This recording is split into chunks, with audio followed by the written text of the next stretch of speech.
Welcome back.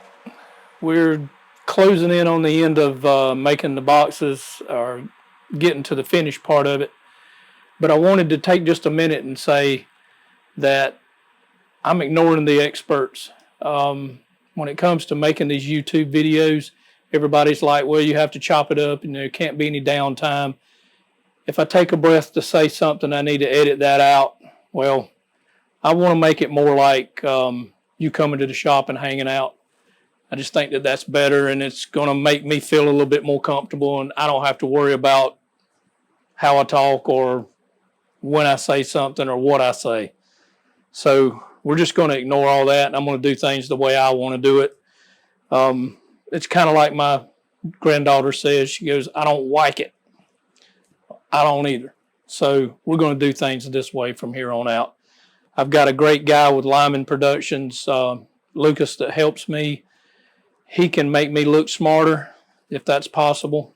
If it wasn't for him, you would know exactly what kind of idiot you're watching. But anyway, so let's get started. I'm not even sure what this video is going in front of because I've got 2 or 3 of them going on, and I know that there was one video of me standing here at the table saw, and all you could see was from here down.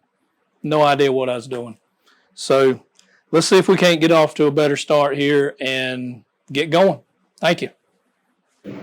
All right, so today what we're going to do is we've got all these boxes that we need to get bottoms in because obviously it's not going to do any good like that. Last week, went ahead and routed the bottom or the stuff out for the bottom.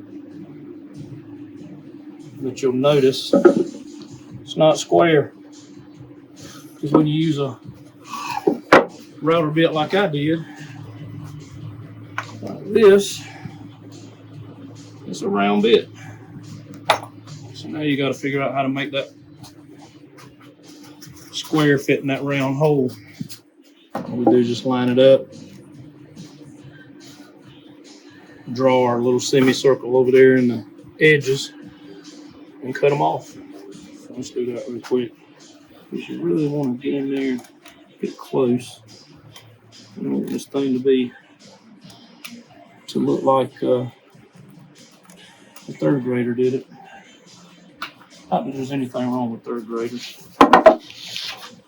I've seen some of them do better work than I've done sometimes.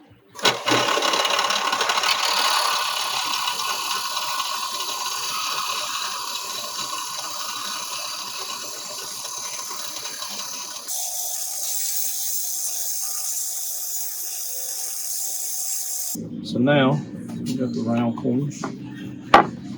Should fit in there.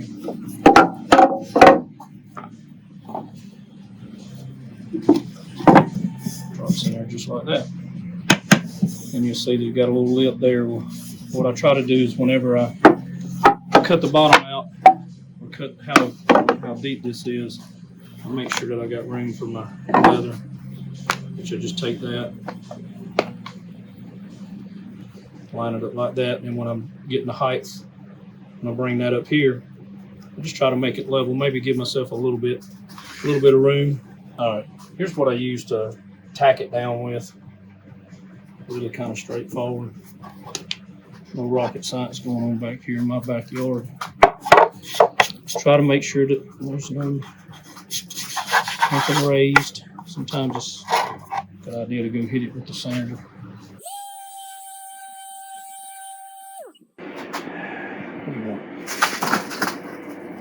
What I always want. And it's going all over the place.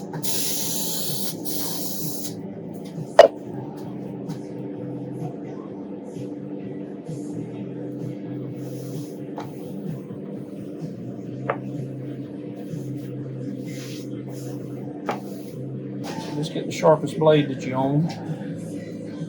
Try to trim that up a little bit, make it look a little better. This is hard to cut. It's just so thin. I like to use the thicker leather. It's about twice that thick. If you raise those blades up, sometimes you can get it to cut.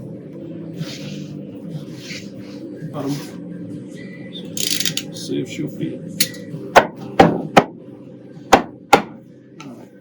So that's not too bad. Now when he opens up his box, that's what he'll see.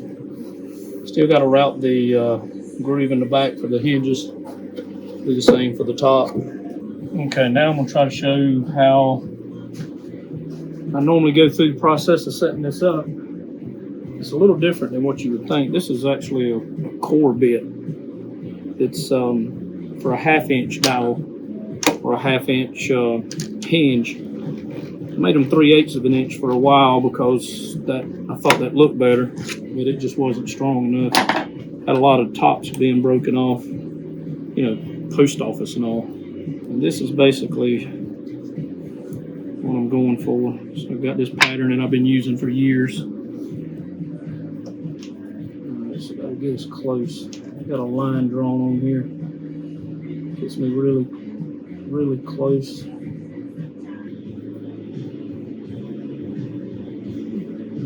we go. It's really a big deal. Because it's going to make a difference in how far the hinge goes back.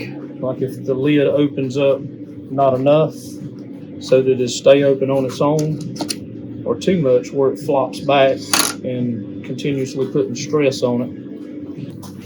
All right, so make sure you got your hearing protection because this thing is loud.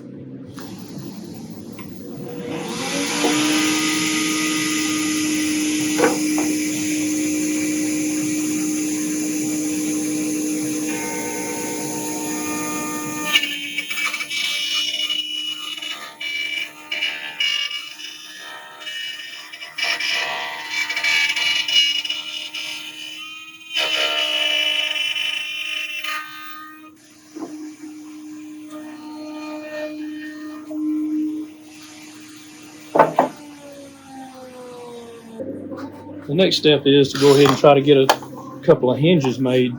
Now, Rob Cosman is the best man I've ever seen about making these hinges, and he didn't invent this, but he did perfect it. So, if you want to tune in to Rob Cosman and learn how to make these hinges, then by all means do.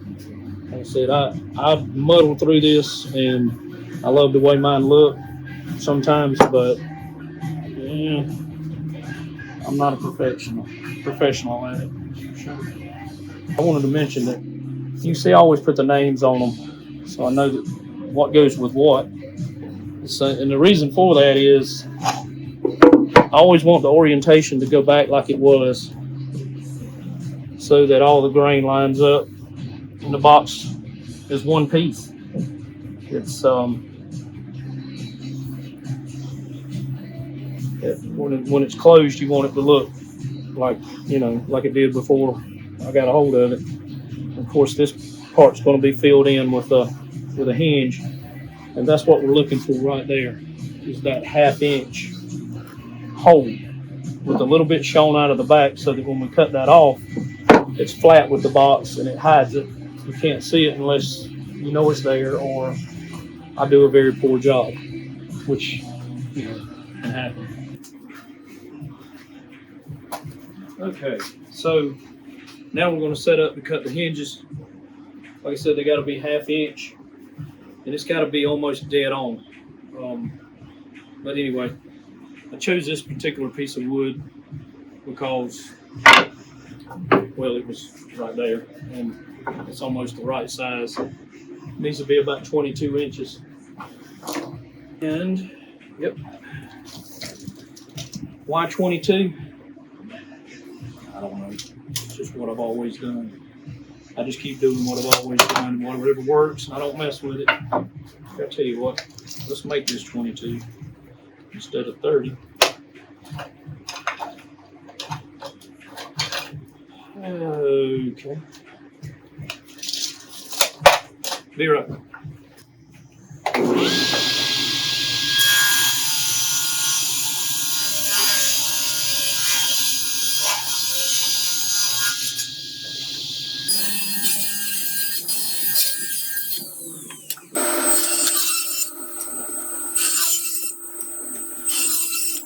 I got one box, so you're probably wondering, why did I cut 3?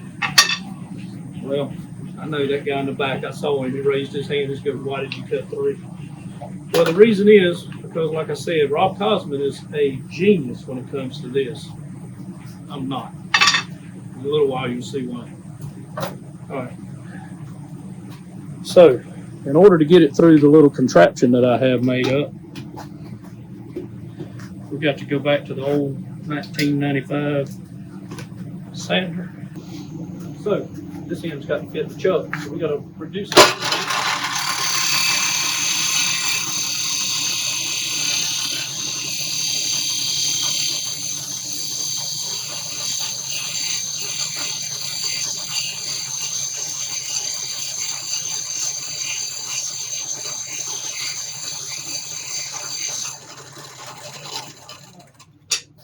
Now you can use any kind of drill.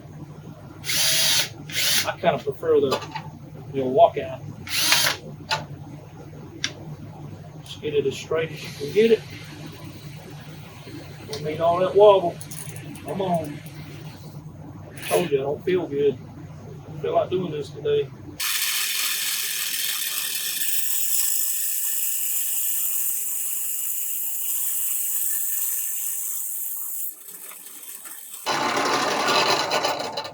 All right. So if you don't know what I did there, just basically tried to put a point on it, kind of like a pencil. All this is a 2-inch blade cut to about 30 degrees. And from this point, as far as I'm concerned, this is a hit or miss kind of thing. So this is why I cut more than one, because I rarely go 1 for 1.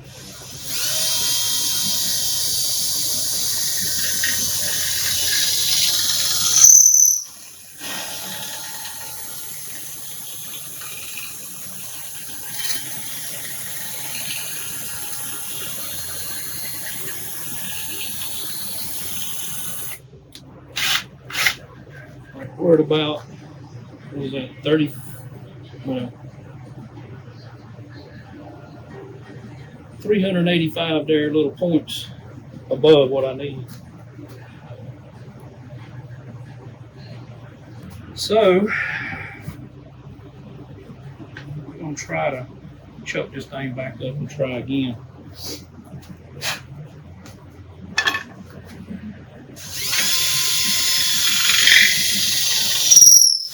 Woo!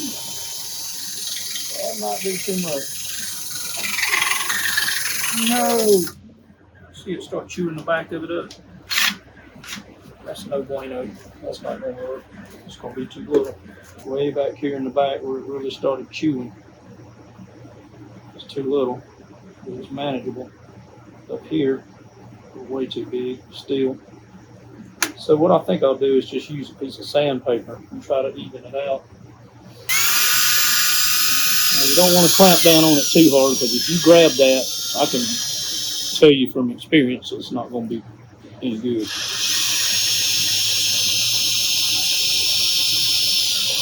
I realize you can't feel it, but I can. You can tell the difference right through here. It's the gas skin. All right, so what I'm going to try to do is cut this end off. Cut the fat end off first.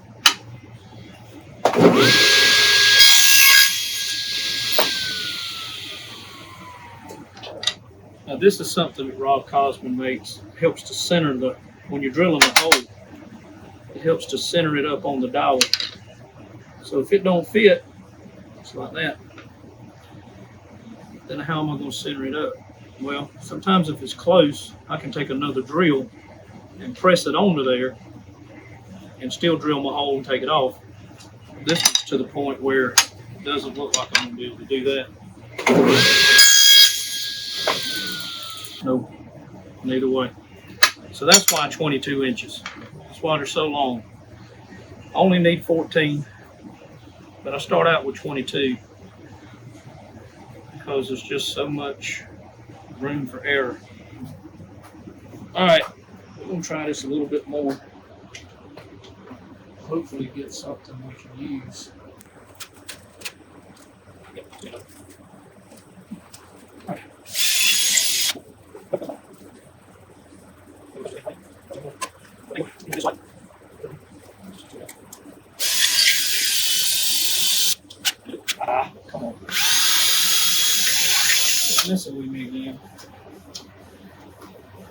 I don't want to booger up that end of it, so I'm just going to try cutting off this part where it messed up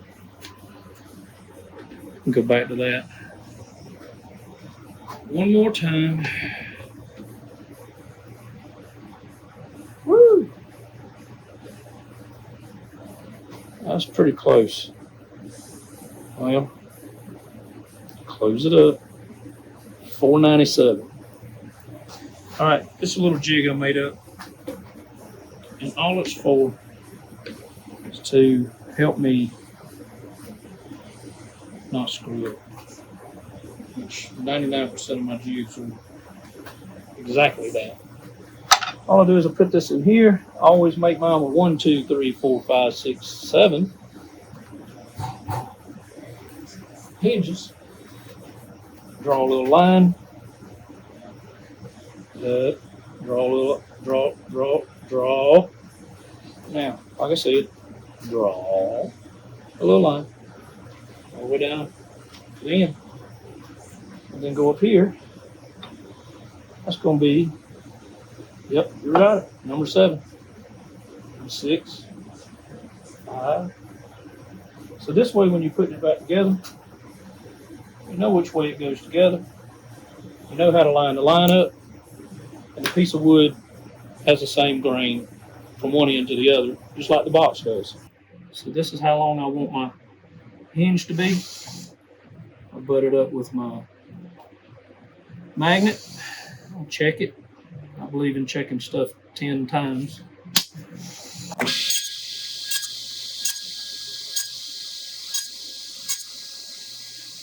So now you can see why 22 inches. I guarantee you, it won't take you but one time to cut one 14 or 15 inches and then have to throw it in the trash before you go, should have done that different. All right, so now the next thing is we got to drill those holes I was talking about in the middle of the hinge. I just use these soft jaws, magnetic, made by Bessie. So go get you some Bessie clamps. And of course, 7's only going to need a hole on this side because, well, that's the end of the box. So put them in there like that. Now, Mr. Cosman doesn't have to do this because he has drilled his to the point where he doesn't have to have any help.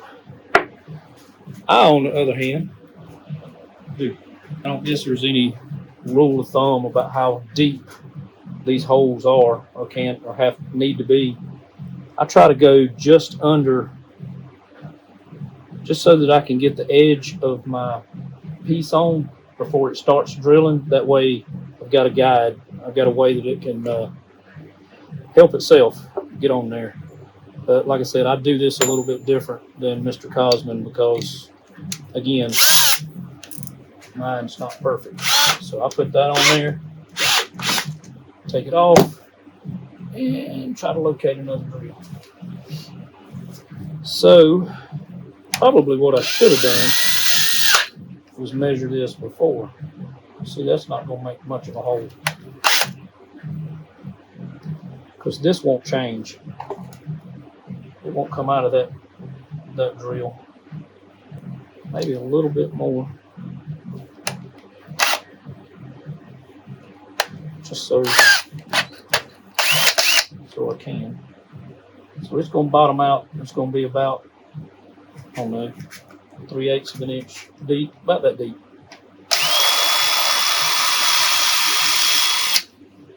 Pretty simple. I mean, it's pretty damn genius if you ask me.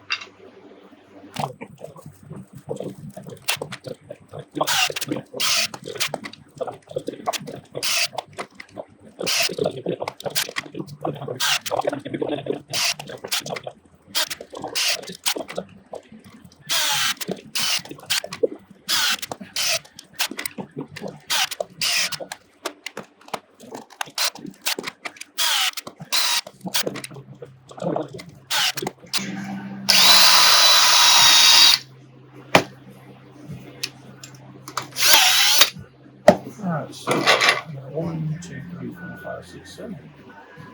7 in, 7 out.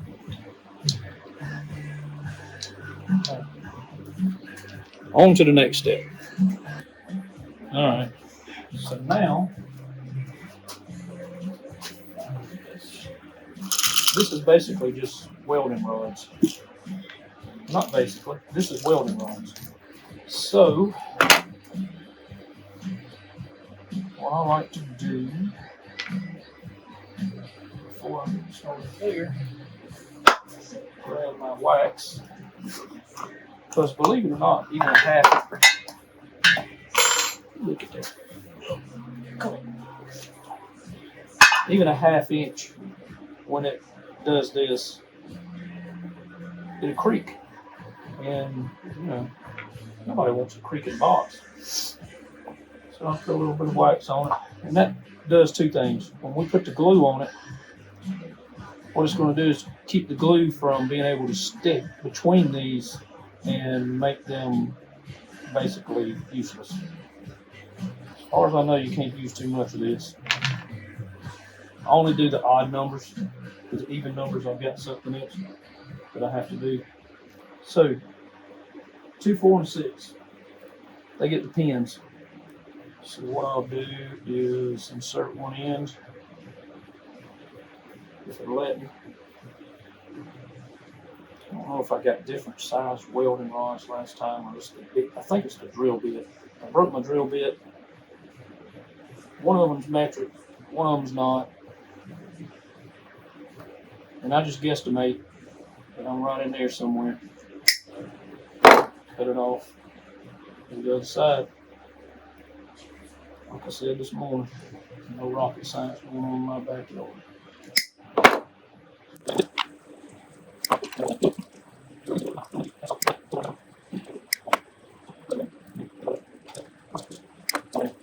All right, and then you just put it back together.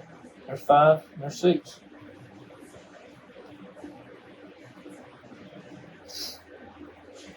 I like to rub them together like that, just to smear that wax all in there. Line the lines up. 7 goes on the end. There's that bend. I'm not going to be happy with that, because that's going to make that hinge wobble.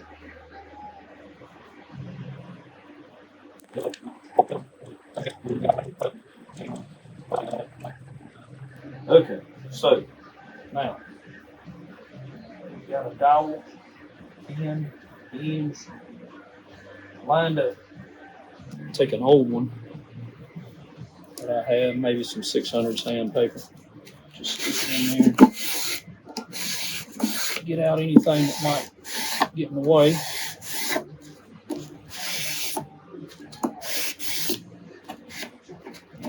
There you go. Work with me. Okay. Set that bad boy right there. Okay, put a little dot, I do, at the back of each hinge on the box itself, making sure that it's going to move, because you got it where it's going to be, where it's going to spend the rest of its life. Then you're going to transcribe. Is that a word? Transcribe? I don't know if it's the correct word, but you're basically going to scribe or transfer or transcribe those dots down that way. So now we know where our hinges are, or where they're going to be.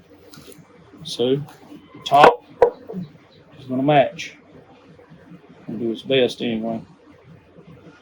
Now I have found that this is not an exact science.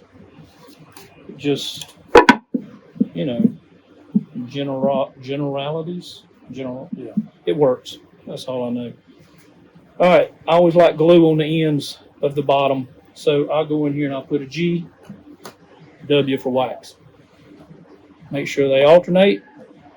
I'll write them in here just because it's the way I've always done it, and it's always worked. I don't see any reason to change. Now, I do my wax first, mainly because glue dries. Wax kind of, it's my friend. He'll hang out with me for a little while before he decides to evaporate. Now, I used to use Q-tips. Then I found these things. I don't know what they are. I think they came from the same folks that make these. Yeah, silly brush. Is that what that is? Is that really the name of that? Silly brush? Okay, well, anyway, it used to have a tip on it, not unlike this one, but maybe not so thin. This one was thicker. Well, it broke off, but now it does better because I can take my wax and go in here like this and actually put a little bit of force behind it and rub it in there the way it needs to be, like so. Now you want to get up here because you want to envision that that glue that's down here might squeeze out and get onto this. And that flat surface and that flat surface make a great gluing surface, and that is no good. So wax, in this case, again, is our friend. Mr. Wax will help us out. So I put wax everywhere. I don't want glue. I don't want glue up here. That's why we got the W. So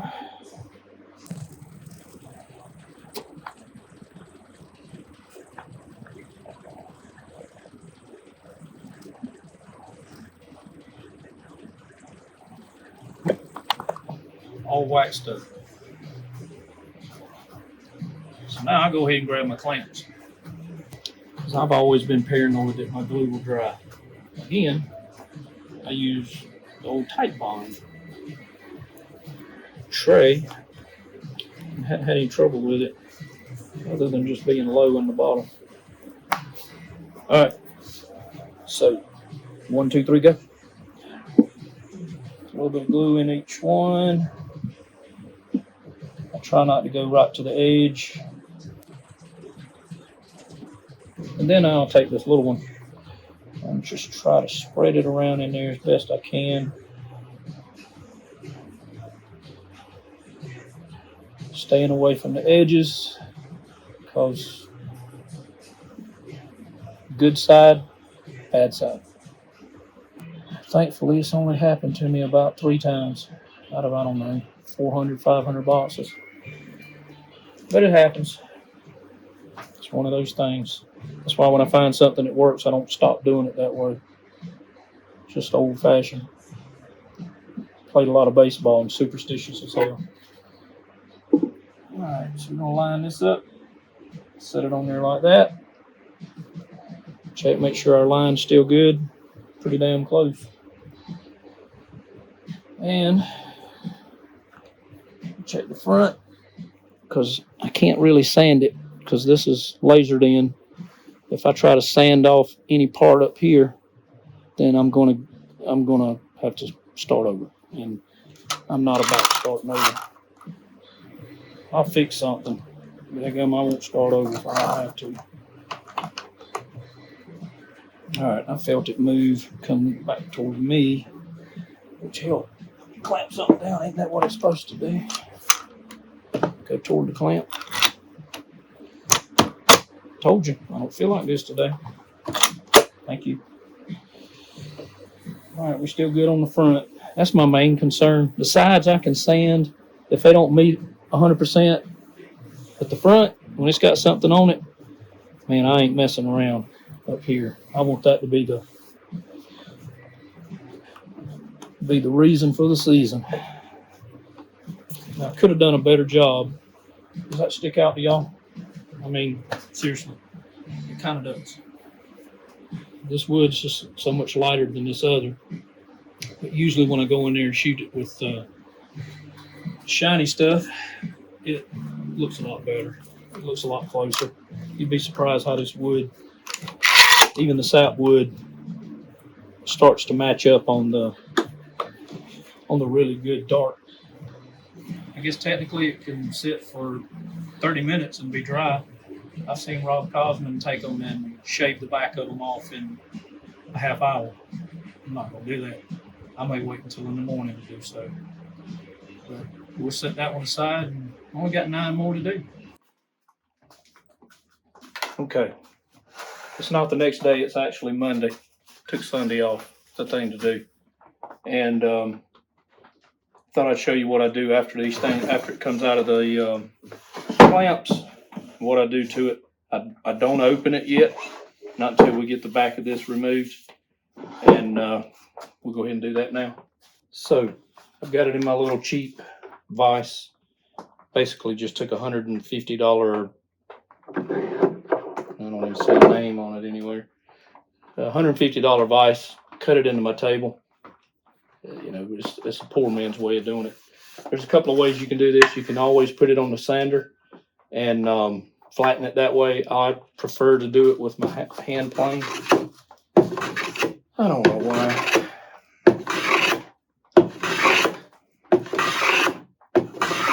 Guess it just gives me a little bit more control.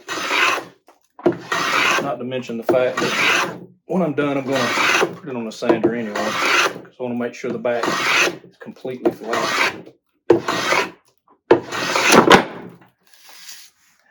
You definitely don't want to do that. It's like I always go one too far, one too many. And then I'll use Mr. Cosman's dovetail saw for something it probably wasn't ever made to do.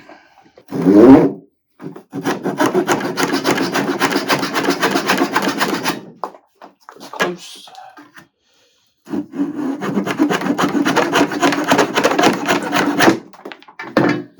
Again, you're going to put the sides, you're going to put all 6 sides on the sander again, except for maybe the top and the front, maybe not, I don't know. So let's take a look at what it's going to look like once you get it open. A moment of truth. Figure out if you got any bleed over.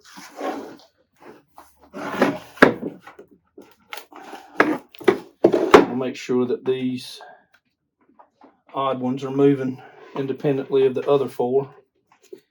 And of course you're going to have a lot of cleanup in here. Or not a lot, but you're going to have some. Still got a ways to go.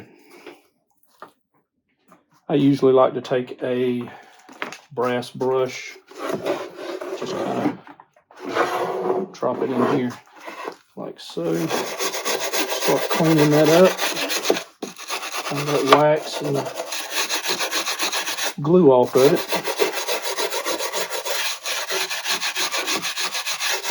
And it always helps to have a very narrow and very long chisel. One that you don't use for much else, because you know the glue's not really that good for it, but you can get in here and really clean it up, knock off them little ink spots that you put on it. You know, just do the best you can. Get in here and clean it up. Once that's done, as you can see, you've got to, with this one, you know, I made a mistake and put one in here that's a little bit lighter than I would like for it to be, but you can definitely see how it works. So maybe that'll come out okay. Help people to see how it works. Maybe. Okay, so basically today we got it to the point where we got the lid back on it. It's completely built. We got to clean it up, do a lot of sanding before we start putting the finish on. In the next video, I'll start using the, this is what I use. I don't know who America's Best is, but I picked this particular brand because it's got, you know, like the American flag on it. Not really. I've got a buddy that developed this down in Charleston. I'll tell you all about it next time, but if you want to look this company up, it's, look like it. I'll put a link to it down in the description somewhere. But Jonathan Boswell helped develop this stuff, and it's really changed the way I finish boxes, and it probably will change the way that you do it too. So tune in for the next video. We'll get on it as soon as we can. Thank you so much.